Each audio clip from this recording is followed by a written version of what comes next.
Olá, eu sou o Marcos Gonçalves e este é o seu Café com Deus. Eu quero te convidar a tomar um café comigo e refletir uma rápida palavra das Sagradas Escrituras para o nosso enlevo espiritual. Tome o seu café, pegue a sua Bíblia, porque hoje nós temos um tema muito importante, que é tome uma atitude. Está registrado no Evangelho de Marcos, no capítulo 10, e apenas um verso para sermos sucintos em nossas palavras, que diz assim, o verso de número 50. Lançando de si a capa, levantou-se de um salto e foi ter com Jesus. Essa passagem trata-se do cego de Jericó, uma passagem muito conhecida por todos nós. Isso mesmo, o versículo 50 diz que ele se levantou em um salto e foi ter com Jesus, para receber a sua bênção, para ser curado da sua cegueira. Mas para chegar nesse ponto, vamos aprender com esse cego alguns momentos que ele teve que tomar atitude até receber a sua bênção. Primeira coisa, o cego ele teve objetivo. Qual foi o primeiro objetivo que ele teve? Ele saiu de sua casa. Ele não ficou parado, reclamando, lamuriando. Ele não ficou olhando para o problema da sua cegueira. Mas ele saiu, talvez, quem sabe, sendo guiado por alguém, mas ele teve essa atitude, esse objetivo de sair de onde ele estava. Então veja, a primeira coisa a fazer quando estamos em um momento difícil é não ficar se lamuriando, lamentando e olhando para o tamanho do problema.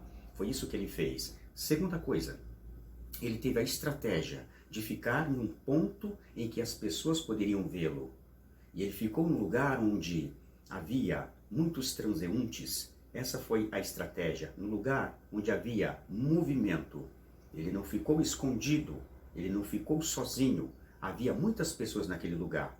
Então, a segunda coisa que nós aprendemos, diante das adversidades, de problemas difíceis, é não nos esconder, é não ficar sozinho, mas estar sempre perto de alguém que possa nos ajudar, que possa ser canal de bênção para nós.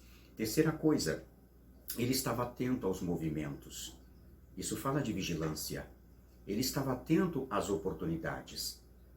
A Bíblia diz que, de repente, houve um barulho atípico, um barulho de muitas pessoas passando para lá e para cá, que não era o normal acontecer naquele caminho, muito embora fosse um caminho frequentado por muitas pessoas.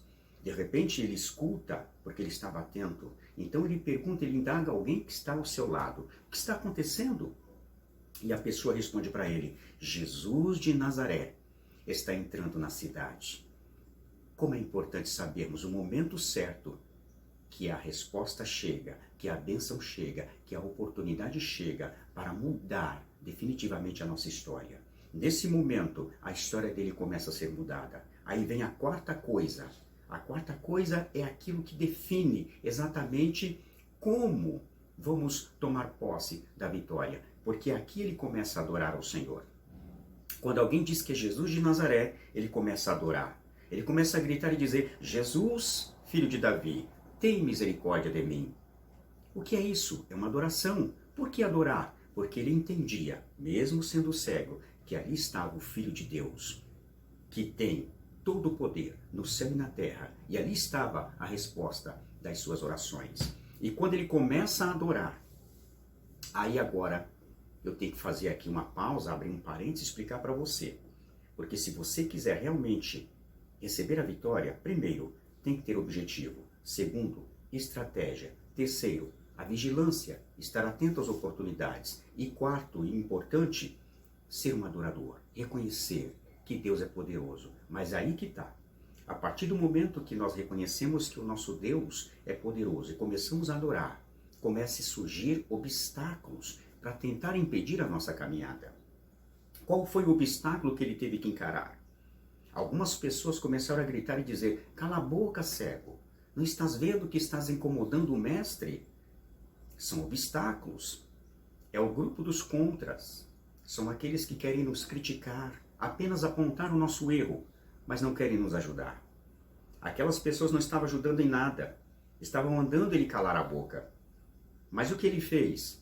Quanto mais elas mandavam ele calar, mais ele gritava, Jesus, filho de Davi, tem misericórdia de mim, porque ele reconhecia, ele sabia que ali estava o Criador de todas as coisas. E neste momento que ele continua clamando, parece que Jesus não está vendo. Parece que eu vejo a cena, Jesus continua caminhando. Existem momentos em nossas vidas que por mais que clamemos, por mais que choremos, por mais que busquemos, parece que o Senhor não está olhando para nós. Mas o Senhor está apenas provando a sua fé, a sua persistência, o seu plano e objetivo de alcançar a vitória. Jesus estava olhando o coração daquele menino, daquele rapaz naquele momento, daquele jovem, daquele senhor. Mas ele estava provando a fé. E ele continuou clamando até que Jesus para e pede para alguém, para algum dos seus discípulos, ir buscá-lo. Aí vem a segunda parte, porque mesmo que tenha os contras, mesmo que tenha as críticas, mesmo que tenha os obstáculos, Deus sempre prepara alguém no nosso caminho, na nossa vida, na nossa jornada, para nos ajudar. De repente, em meio àquelas pessoas que estavam criticando, aparecem os discípulos do Senhor dizendo: vem, se levante, que o Mestre manda chamá-lo. Que maravilha! Ei, nesta manhã, o Mestre manda chamá-lo. Deus está te chamando para tomar uma atitude. Deus está dizendo para você: se levante da beira do caminho. Saia dessa situação, porque o Mestre está te chamando. E quando o Mestre chama, é porque ele tem uma resposta para nós. E naquele exato momento, imediatamente, diz o versículo 50, que ele se levantou e foi ter com o Mestre. Agora é interessante dizer que, no momento que ele se levanta, diz o texto bíblico que ele lança de si a capa. Então nós entendemos aqui que havia uma capa por sobre ele. E esta capa, ela tem um simbolismo no mundo espiritual. Essa capa, quando alguém olhava para ele, já o identificava como um mendigo, como um João Ninguém, como um zero à esquerda.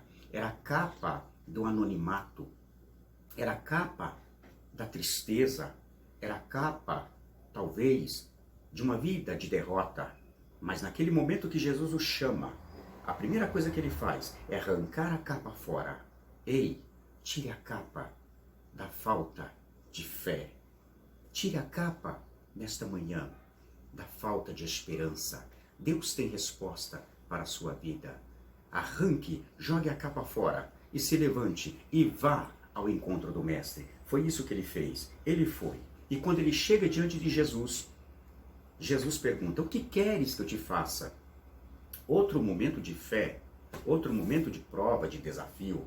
Ora, Jesus estava vendo que ele era cego, mas mesmo assim faz a indagação: o que queres que eu te faça? O que nós aprendemos com isso, meu amigo, minha amiga? Que mesmo que Deus saiba e conhece todos os seus problemas, Ele quer ouvir de você, Ele quer que saia dos teus lábios, Ele quer que você expresse, que você fale com Ele o que você quer, o que você precisa. Deus gosta de pessoas objetivas. Deus gosta de pessoas que crêem na sua palavra e no seu poder. O cego poderia ter ficado irritado com esta indagação de Jesus, mas ele foi humilde. Ele poderia ter pensado: ora, o mestre sabe que eu sou cego, e sair de perto de Jesus. Mas ele permaneceu na humildade e respondeu: mestre, que eu veja. Então Jesus responde: vê, a tua fé te salvou. Então ele ganhou naquele momento de presente da parte de Deus duas bênçãos. Primeiro, a cura da sua visão física e ainda a sua salvação. Porque Jesus disse: vê, vírgula, a tua fé te salvou. Que nesta manhã, ou nesse dia, nessa tarde, nessa noite, não sei a que horas você está acessando este vídeo, Deus possa te dar estratégia, sabedoria e que você possa tomar atitudes como este cego e receber a bênção de Deus. Amém, meu querido? Neste momento eu quero colocar uma pausa e pedir a você um minuto de oração junto comigo para que o seu dia seja mais abençoado. E após esta oração, se inscreva no canal, compartilhe esse vídeo com alguém para que Deus possa continuar falando nos corações através desta mensagem de reflexão. Ore comigo. Senhor meu Deus, queremos agradecer a Ti por esse dia e que o nosso dia seja um dia de bênção e de vitória sob a Tua direção e que o Senhor nos conceda forças para tomarmos atitudes de fé sob a Tua direção para obtermos a vitória tão esperada que nós temos clamado a Ti. Abençoe este meu amigo, minha amiga, que está me ouvindo, a sua família, e por onde ele tem passado, dê o livramento e a bênção, em o nome santo de Jesus. Amém. Muito obrigado, que Deus em Cristo te abençoe. Amém.